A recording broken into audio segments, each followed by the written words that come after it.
On today with Catherine Engelbrecht. Thanks for joining me today. Absolutely. Thanks for having me. Absolutely.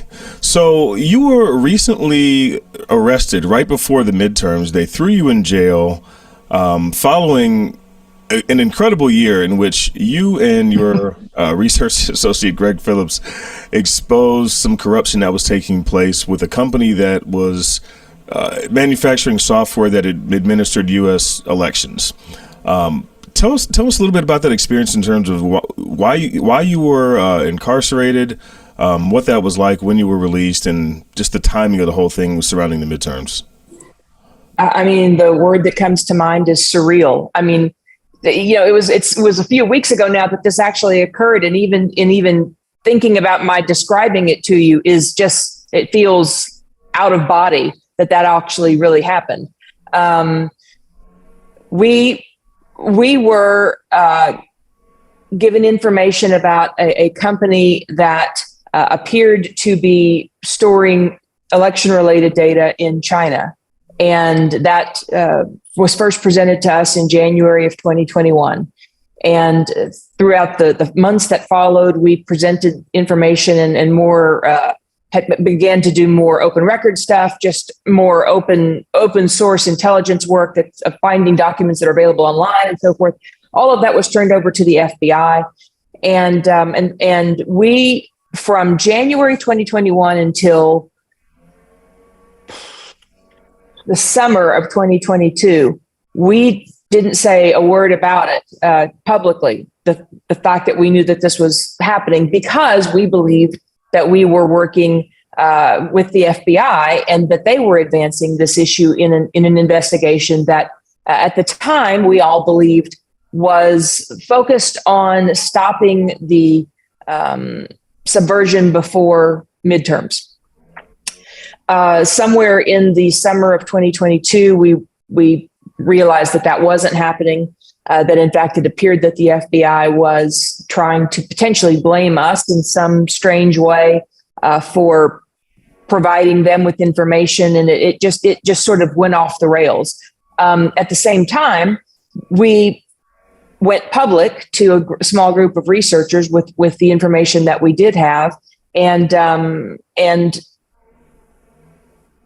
it ended up with Konnech suing us, and the judge finding us in contempt and throwing us in jail. I mean, the story is much longer than that, but it's hard to even really know how to put it into a soundbite. It was a crazy experience. So the actual charge that they used to throw you in jail was contempt of court.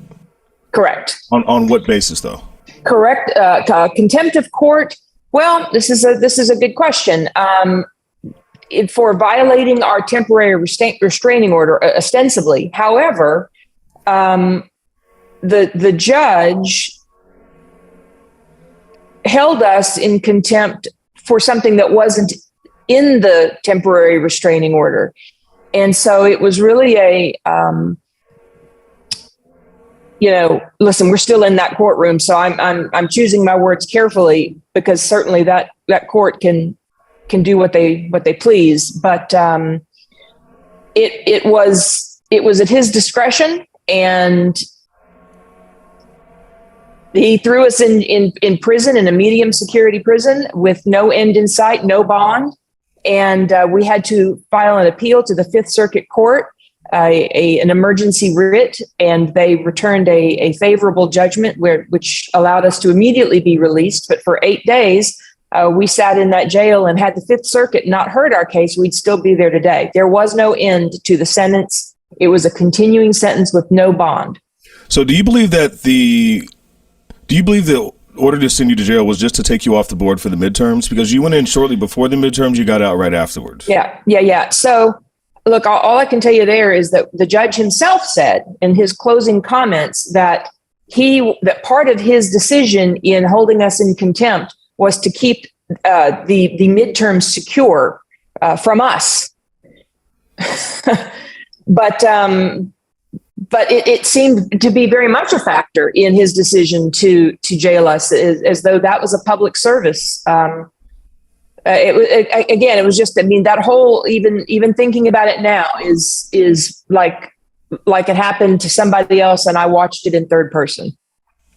Now, regarding Konnech, so we had spoken a few months ago and actually did a write-up on this story in a lot more detail following a seminar you held here in Phoenix, Arizona. Regarding Konnech, your researchers discovered a server that allegedly contained records of nearly 1.8 million U.S. election workers. It had all of their personally identifiable information, including names. It had phone numbers. The server had addresses, the names of their family members. It even had banking records and the names of election judges. They also had information on details on where election machines were physically located, as well as floor plans of the buildings used around the country in U.S. elections. All of this information was stored on Chinese servers. So for your critics, can you sort of explain to us the significance of all of that information being held by a foreign adversary? Absolutely, yes. It's a little known fact that data that is stored in China is considered to be the property of the Chinese government. And try as one might to think about why it would ever be necessary to store U.S. election-related data and the private information of American citizens on servers in China, thereby making their data the property of the Chinese government. There is no reason for that, except that there is a subversive aspect of that could be exploited. If you think about what you know when you are controlling the personnel of an election, who works, where they're scheduled, what their security clearances are, what equipment is going into what location, all of the plans around those locations, Konnech's suite of softwares are basically the nuts and bolts of election administration. There's no good outcome to having all of that information held by a government in a foreign country. So it sounds like you're saying, even though the company itself doesn't have the ability to change any votes, even though they don't have direct access physically to U.S. systems, to infrastructure, they may be able to still exert influence over the outcome of that election through other subversive means. Absolutely. That is something that should be considered. But I will say they also make ballot counting software. They do tabulations of absentee ballots. They handled UOCAVA ballots, so ballots for overseas and military. They are no stranger to accessing ballots additionally, and that's available to find online. That's part of what they do. You've been in the game for over a decade in terms of election integrity. This has been a rocky year for you. Just got released a few weeks ago. What's next in store for you guys? Well, we are hitting the ground running. 2023 will not, typically after an election, you have kind of a down cycle and everybody takes a breath. That's not going to be the case for us. 2023 is going to be all systems go because there's an incredible amount of work to be done, we feel like, to restore people's faith in the process. And the way that you can do that is by educating them as to how elections really work, where citizens can really serve, how law enforcement can be involved, and have a more transparent process that ultimately, we believe will result in a more engaged and educated electorate. So we're going to stay busy. Of course, we are still, under a dog pile of lawsuits, and we're bringing some ourselves. It's going to be an exciting next few years. So one final question for you. I know that you guys were working on a software application that would allow people to be able to report any sort of malfeasance they were experiencing or any questionable activities taking place around ballot drop boxes throughout the U.S. Did you guys ever launch that software? We did. Well, we ended up not doing it as a standalone app. We just couldn't get it in the stores fast enough, or the App Store and Google Play.